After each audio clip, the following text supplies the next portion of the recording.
Today we'll be discussing about program 10 of our lab syllabus. Write functions to implement string operations such as compare, concatenate and string length. Converse the parameter passing techniques. We are already aware of the useful functions in the string library strlen, strcmp and strcat. In this program we'll have to write a C code to implement the functionality of these three functions. The output of the program should allow the user to choose one of the string operations, and after the choice is made, a relevant operation will be performed. Here's the output of the program.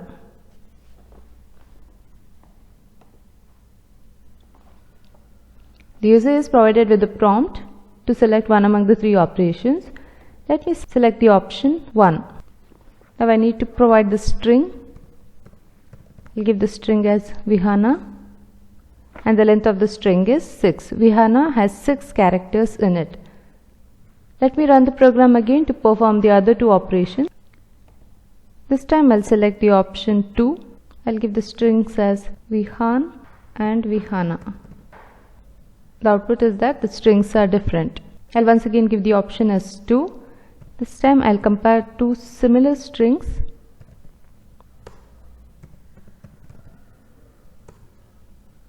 And the strings are same. Let me run this program again for the third option. I will give the option as 3 and I'll enter the two strings as Alia and Bhatt, and the concatenated string is Alia Bhatt. Consider the task of finding length of the string. Here we have a string of size 10 which is assigned the value Alice. The size of the string is 10 but the length of the string is actually 5 characters. It starts from index 0 till 4. Therefore, we cannot assume that the size of the string is the length of the string. The best way to find the length of the string is to iterate over the different elements of the string and then increment the counter variable in the process. For example, using a for loop, I can have a variable count which is initialized to 0. Then I iterate over the string starting from index equals to 0 until I reach the value end of string. And then I go on incrementing the value of count. The for loop will stop executing as soon as I encounter the value of end of string, thereby giving me the correct value of count.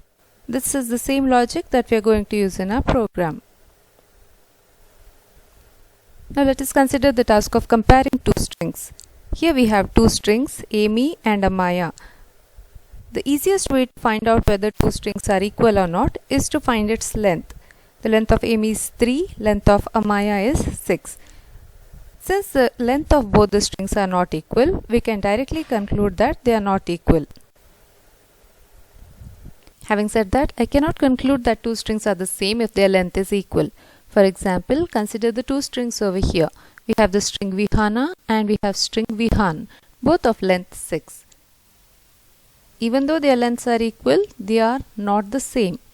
In such cases, we need to do a character by character comparison of the two strings.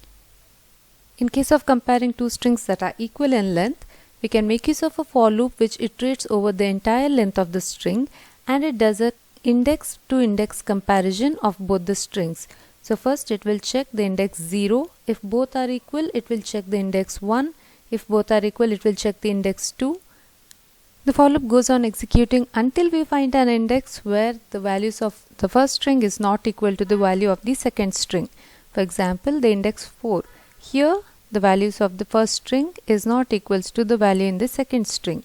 So if it is not equal, if we find an index where the value of the first string is not equals to the second string, we print that the strings are different and we return back from this function.